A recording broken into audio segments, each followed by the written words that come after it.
Last night when I got home from the pub, Angela knows... Angela, my partner, knows I rabbit on quite a bit, so she said, I'll give you my Fitbit. She said, it's a timer. So I said, oh, that's really nice. So, she said, use it tomorrow, because she does know I go on a little bit. But I left the house this morning, 5 o'clock, and she looks out the window and she said, I forgot to tell you, it's a feminist Fitbit. So I thought, oh, that's nice. She said, if you talk for more than 15 minutes, your bollocks drop off. So...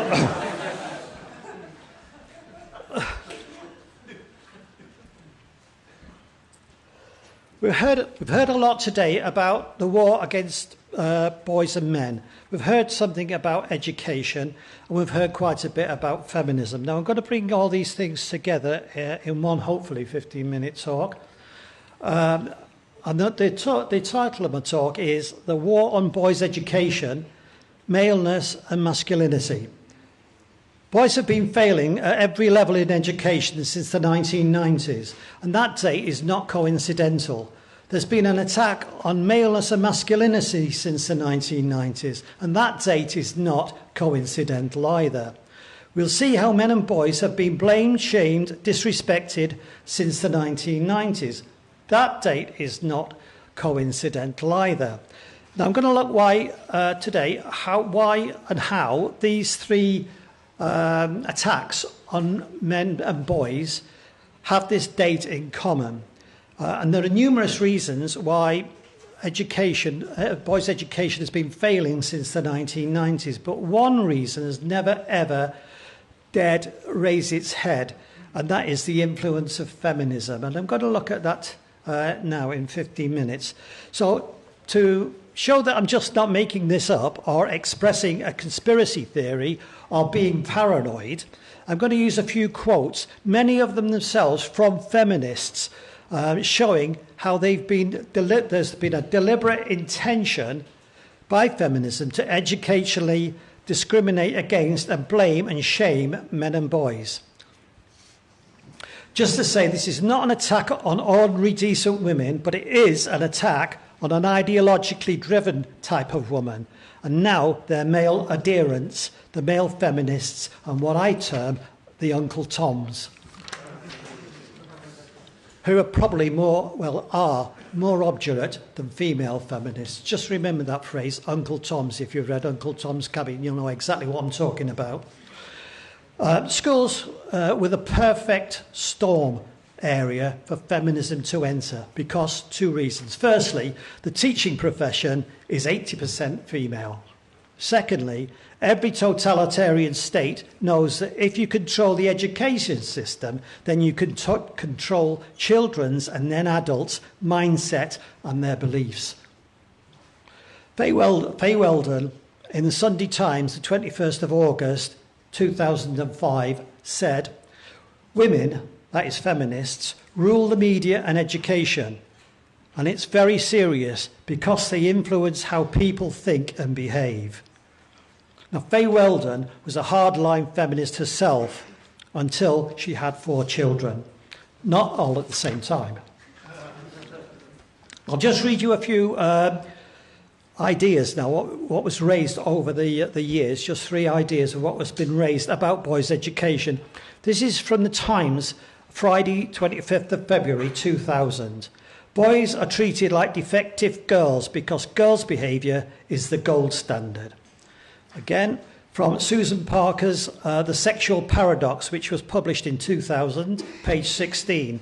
Boys are more likely to be scolded and reprimanded in classrooms even when the observed conduct and behaviour of boys and girls does not differ. And from The Independent, even the left-wing Independent, and this is from the 3rd of April 1996, 20 years ago, bear this in mind. Boys feel continually attacked for who they are. We have created a sense in schools that masculinity is bad. That's 20 years ago. I'll repeat that. We have created a sense in schools that masculinity is bad. It's not changed, it's got worse. So how does this anti-male trend in schools manifest itself, play out in the classroom? How does it affect pupils? I'll give you 2 examples here, and they show that even at a very early age, the feminist fairy comes along and sprinkles poo dust over everything that's male. This is from the Sunday Times, the 24th of November 2002, and it's written by Minette Marin, female obviously, and it's entitled "A Bad Time to Be a Boy." Illogical people think that all men are awful and the root of all evil. Many more are doing so, and increasingly, even little children sense this prevailing orthodoxy in the playground. I'll never forget the moment my 9-year-old daughter told my 4-year-old son, that men do all the bad and cruel things in the world and are wicked, but not girls. The poor little fellow looked at her in shame and horror. Since then, he has been growing up in a climate of increasing misandry, the opposite of misogyny. This is from The Guardian, 14th of August 2001, again by a female journalist, and it's entitled "Lay Off Men, Lessing Tells Feminists." Doris Lessing, the author, said a lazy and insidious culture had taken hold within feminism that revelled in flailing men. I find myself increasingly shocked at the unthinking and automatic rubbishing of men, which is now so part of our culture that it's hardly ever noticed, the 81-year-old Zimbabwean-born writer said yesterday. I was in a class of 9 and 10-year-olds, girls and boys, and this young woman was telling these kids that the reason for wars was the innately violent nature of men. You could see the little girls fat with complacency and conceit, while the little boys sat there crumpled, apologising for their existence, thinking this was going to be the pattern of their lives. And it has been. This was 2001. Lessing said that the teacher tried to catch my eye, thinking that I would approve of this rubbish, she added. She added, this kind of thing is happening in schools all over the place, and no one says a thing. She continued, it's time we began to ask, who are these women who continually rubbish men? The most stupid, ill-educated and nasty woman can rubbish the nicest, kindest and most intelligent man, and no one protests. Men seem to be so cowed that they can't fight back, and it's time they did. Who are these women? She asks. Well, I'll let that be answered by Erin Pitsey, who, in her book, Women or Men, Who Are the Victims, published by Civitas 2000, page 35.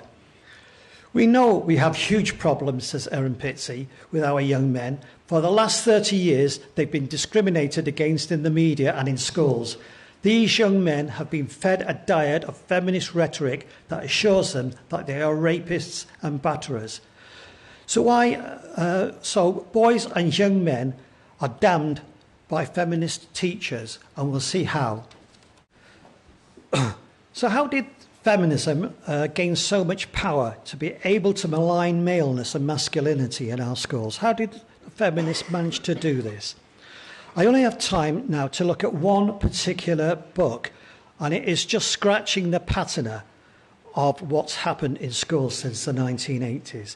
It was a book published in 1999, and it's entitled Closing the Gender Gap, and it's showing how girls had closed the educational gap between them and boys since the Second World War.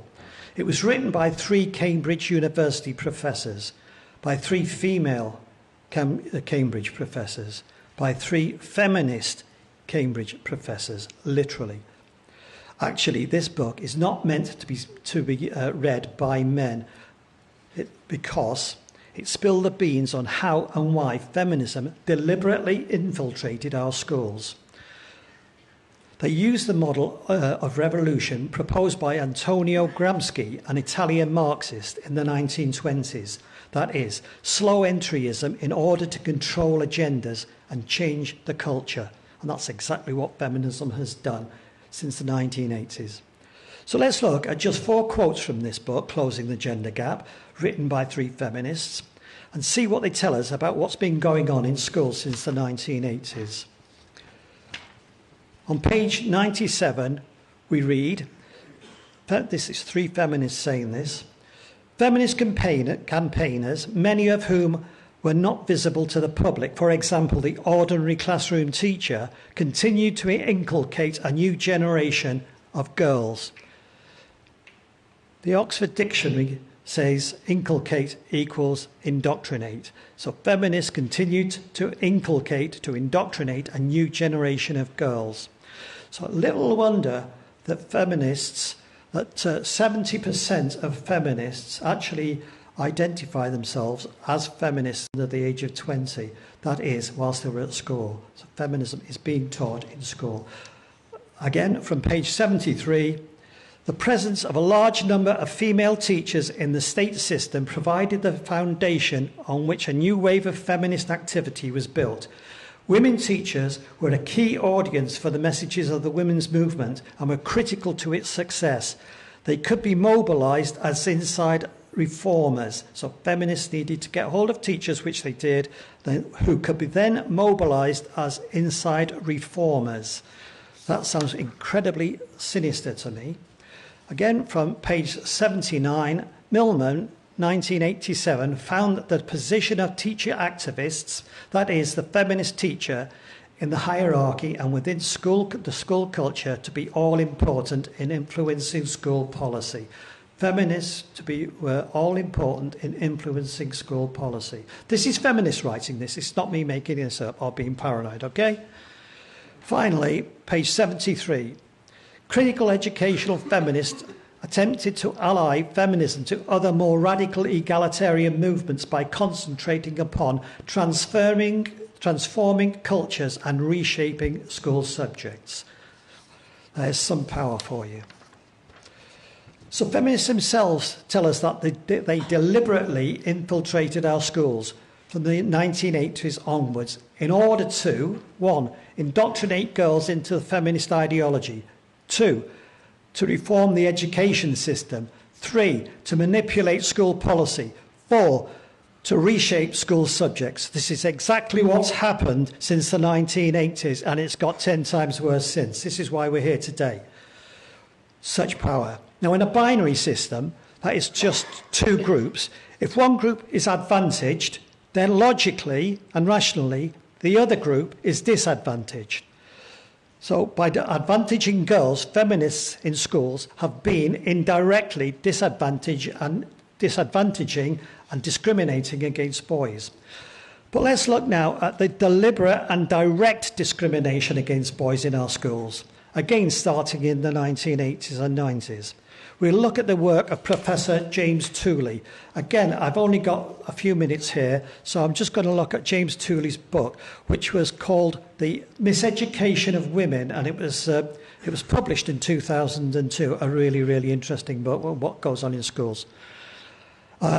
Tooley's book was reviewed by a woman called Kate O'Byrne in her book, Women Who Make the World Worse. And she quotes James Tooley in the following way. In the 80s, the priority was to make schools girl-friendly, says Professor James Tooley of Newcastle University, author of The Miseducation of Women. None of the feminists cared a fig about the effects these changes to the curriculum and ethos of schools might have on boys. So when Tooley was a young academic, in the early 1990s, he worked for the prestigious and influential National Foundation for Educational Research. And whilst there, he was warned against writing material that might favour boys.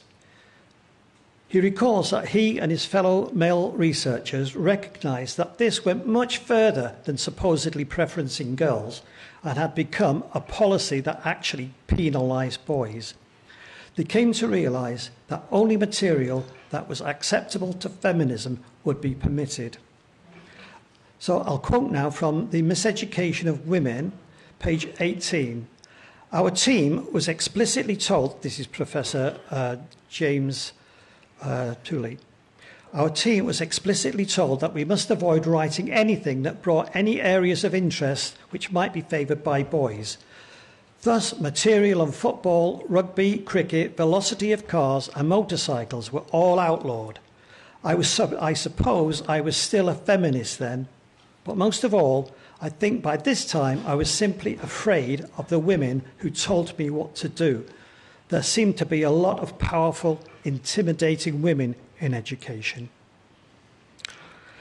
So there we have it.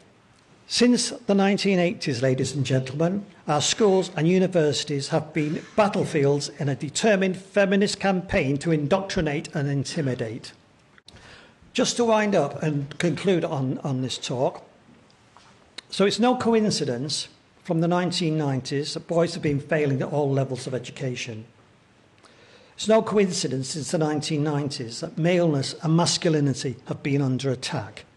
And it's no coincidence from the 1990s that boys have been blamed, shamed and disrespected, and hence men. Feminism as a subject is now, today, taught in every school in Britain. Are people with influence aware of these present-day attacks on boys? Well, yes, they are. This is from the Sunday Telegraph, the 7th of June 2009. Despite the mounting evidence of inequality of boys, ministers and education quangos are doing little to address the problem because they are afraid of being accused of favouring boys. According to a report by the Higher Education Policy Institute, there is a mindset generally that girls are the disadvantaged group, not boys. I'll repeat that. There is a mindset generally that girls are the disadvantaged group, not boys, even though there's so much evidence to show that boys are suffering inequalities. Such is the entrenched cultural and political power of feminism in Britain today, 2017. In every area of society, our culture, legal system, schools, universities, the media, and the political system, feminists manipulate agendas. And there is a genuine fear in our culture of questioning and challenging this ubiquitous feminist power. Men seem to be so cowed that they can't fight back, and it's time they did, said Doris Lessing. I was simply afraid of the women who told me what I had to do, says Professor James Tooley. And they are afraid of being accused of favouring boys, said the Higher Education and Policy Institute. The fear of losing one's job, the fear of losing promotion prospects, the fear of being labelled sexist and misogynist, the fear of losing credibility with one's peer group, and the fear of being politically incorrect.